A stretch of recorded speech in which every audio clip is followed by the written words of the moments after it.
इंदिरा ज्योति यात्रा मंगलवार को बड़वानी शहर पहुंची। अभियान के प्रमुख भास्कर राव रोकड़े ने बताया कि 4 वर्षीय इंदिरा ज्योति अभियान मध्य प्रदेश, छत्तीसगढ़ और राजस्थान में संचालित किया जा रहा है। इसकी शुरुआत 6 जनवरी 2026 को छिंदवाड़ा से की गई थी, जो विभिन्न जिलों से होकर आगे बढ़ रही है। इंदौर के बाद यात्रा मालवा निम्बाड़ क्षेत्र के जिलों में पहुँचते हुए अब बड़वानी आई है। उन्होंने बताया कि इस अभियान का उद्देश्य हर घर तिरंगा, इंदिरा गांधी के विचार पहुँचाना और महात्मा गांधी के राम राज्य के विचारों को धरातल पर उतारना है। इसके तहत 19 नवंबर 2025 को भोपाल से चले राम राज्य की ओर अभियान की भी शुरुआत की गई थी। अभियान के माध्यम से बेरोजगारियां, श्रमिक अधिकारियां, कृषि सुधार और सामाजिक न्याय जैसे मुद्दों पर जागरूकता बढ़ाई जा रही है। सम्यक अभियान के तहत आगामी दिनों में यह यात्रा प्रदेश के अन्य जिलों में भी आयोजित की जाएगी। इसी को लेकर प्रेस वार्ता आयोजित की गई है। इस दौरान अर्जुन का राज भवन में सभा हुई। सभा का संचालन सुनील यादव ने किया। इस दौरान राजपुर विधायक बाल बच्चन, विधायक राजन मंडलोई, जिला अध्यक्ष नानेश चौधरी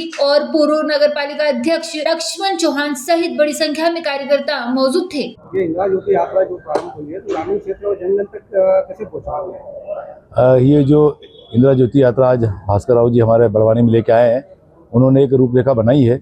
इसमें समन्वयक और कोऑर्डिनेटर हमारे नियुक्त होंगे और हमारे जो कांग्रेस की पूर्व प्रधानमंत्री आदरणीय इंदिरा गांधी जी के बारे में और उनके कार्यों के बारे में जन जन तक पहुंचाने के लिए हमारी टीम है। हम उनकी ट्रेनिंग प्रोग्राम भी करेंगे और इंदिरा जी के जो देश हित में जो कार्य किए हैं, वो क्रांतिकारी कार्य हुए हैं, उनको जन जन तक पहुंचाएंगे। आप जानते हो कि इंदिरा गांधी ने आज आदिवासी हमारे क्षेत्र में उनको माँ की तरफ पूछते हैं और आज भी इंदिरा गांधी के कार्यों को लोगों ने याद कर रखा है। हम उनको जाकर वापस उनकी मेमोरी। हाँ सर, आपको परिचय और बड़वानी में जो ये इंदिरा ज्योति यात्रा है,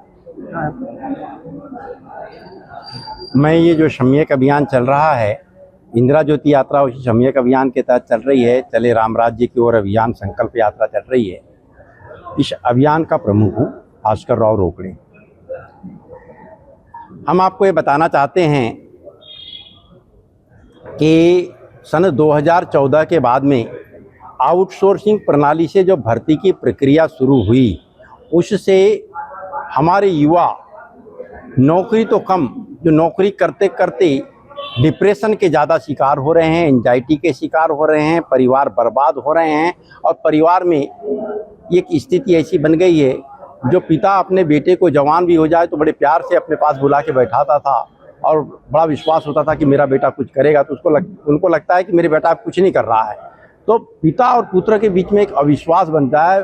पुत्र बोल रहा है अपने पिता को, क्या रखा मेरे लिए, और पिता बोल रहा है मैं तेरे कारण जमीन जायदाद बेच दिया, सब कर डाला, अब क्या करूं। मतलब क्योंकि वो पुत्र पढ़ लिख करके पहले बोलता था, पहले उसका एक डायलॉग होता था, स्कूल कॉलेजों में जाता था पढ़ने, तब वो एक बोलता था, मुझे अपने माता पिता का स्वप्न पूरा करना है। कभी कोई पढ़ने वाला स्टूडेंट ये नहीं बोलता कि मुझे अपना स्वप्न पूरा करना है। वो हमेशा एक डायलॉग देता है, मुझे अपने माता पिता का स्वप्न पूरा करना है। एक समय ऐसा आ जाता है कि उसके बाद में स्वप्न पूरा करना तो दूर, अगर उसने एजुकेशन लोन ले लिया है तो एजुकेशन लोन की जो किस्त आती है उसको पटाए कैसे।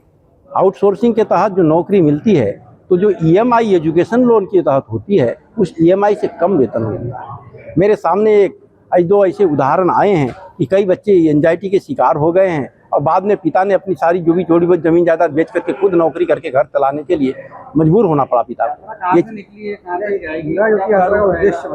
इंदिरा ज्योति यात्रा इंदिरा जी के विचारधारा पर ही केंद्रित सम्यक अभियान शुरू किया गया। सम्यक अभियान की आदर्श इंदिरा गांधी ही है और इंदिरा गांधी को इन्होंने अचानक संविधान की हत्या करने वाली बता करके 25 जून को संविधान हत्या दिवस घोषित कर दिया गया था, जो कि अमेरिका की साजिश से बचाने के लिए देश में अस्थिरता पैदा न हो, इस हेतु आंतरिक आपातकाल उस समय लगाया गया था, जो कि पूर्ण रूपेण संवैधानिक था। हर स्तर पर, मैंने राष्ट्रीय स्तर पर इस बात को किया है कि वो पूर्ण रूपेण संवैधानिक था। उसको असंवैधानिक इतने सालों के बाद बता करके और संविधान हत्या दिवस घोषित किया गया, तो मैंने पूरे देश में बात उठाई कि भाई अगर संविधान की हत्या 50 साल पहले हो गई तो देश किस संविधान के तहत चल रहा है। इस बात को जन जन तक पहुंचाने के लिए हमने इंदिरा जी के कार्य विचार, उनने उस समय कितने क्रांतिकारी परिवर्तन लाए थे, उन सारी चीज़ों को जन जन तक, हर घर हर द्वार तक पहुंचाने के लिए 4 वर्षीय इंदिरा ज्योति अभियान चलाया है। और उस अभियान के तहत ही महात्मा गांधी ने 6 जनवरी 1921 को छिंदवाड़ा में जिस स्थान से असहयोग आंदोलन शुरू किया था, उसी स्थान से 3 राज्यों के लिए हमने इंदिरा ज्योति यात्रा शुरू किया है। इसके साथ साथ में महात्मा गांधी की अवधारणा के अनुरूप चले राम राज्य की ओर अभियान संकल्प यात्रा भी शुरू की गई है, जो यात्रा आज आपके जिले में आई है और इसके बाद में पूरे प्रदेश के भ्रमण के बाद छत्तीसगढ़ और राजस्थान तक जाएगी। बड़वानी से जयप्रकाश सोलंकी की रिपोर्ट।